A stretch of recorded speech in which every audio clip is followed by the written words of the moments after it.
Jean de La Fontaine, les deux pigeons. Deux pigeons s'aimaient d'amour tendre. L'un d'eux, s'ennuyant au logis, fut assez fou pour entreprendre un voyage en un lointain pays. L'autre lui dit : « Qu'allez-vous faire ? Voulez-vous quitter votre frère ? L'absence est le plus grand des maux. Non pas pour vous, cruel, au moins que les travaux, les dangers, les soins du voyage changent un peu votre courage. Encore, si la saison s'avançait davantage, attendez les zéphyrs. Qui vous presse ? Un corbeau tout à l'heure annonçait malheur à quelque oiseau. Je ne songerai plus que rencontre funeste, que faucon, que réseau. Hélas, dirais-je, il pleut. Mon frère a-t-il tout ce qu'il veut ? Bon souper, bon gîte, et le reste ? Ce discours ébranla le cœur de notre imprudent voyageur. Mais le désir de voir et l'humeur inquiète l'emportèrent enfin. Il dit : « Ne pleurez point. 3 jours au plus rendront mon âme satisfaite. Je reviendrai dans peu conter de point en point mes aventures à mon frère. Je le désennuierai. Quiconque ne voit guère n'a guère à dire aussi. Mon voyage dépeint vous sera d'un plaisir extrême. Je dirai : j'étais là, telle chose m'avint. Vous y croirez être vous-même. » À ces mots, en pleurant, ils se dirent adieu. Le voyageur s'éloigne, et voilà qu'un nuage l'oblige de chercher retraite en quelques lieues. Un seul arbre s'offrit, tel encore que l'orage maltraita le pigeon en dépit du feuillage. L'air devenu serein, il part tout morfondu, sèche du mieux qu'il peut son corps chargé de pluie. Dans un champ, à l'écart, voit du blé répandu, voit un pigeon auprès.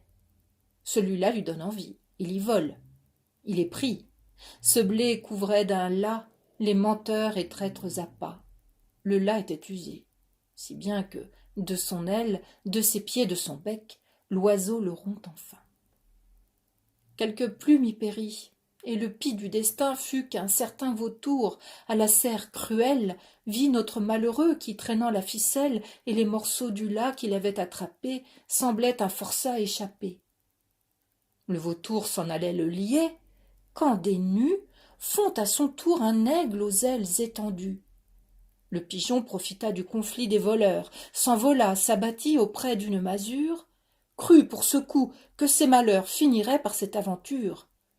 Mais un fripon d'enfant, cet âge est sans pitié, prit sa fronde et, du coup, tua plus que d'à moitié la volatile malheureuse, qui, maudissant sa curiosité, traînant l'aile et tirant le pied, demi-morte et demi-boiteuse, droit au logis s'en retourna, que bien que mal elle arriva sans autre aventure fâcheuse. Voilà nos gens rejoints, et je laisse à juger de combien de plaisirs ils payèrent leur peine.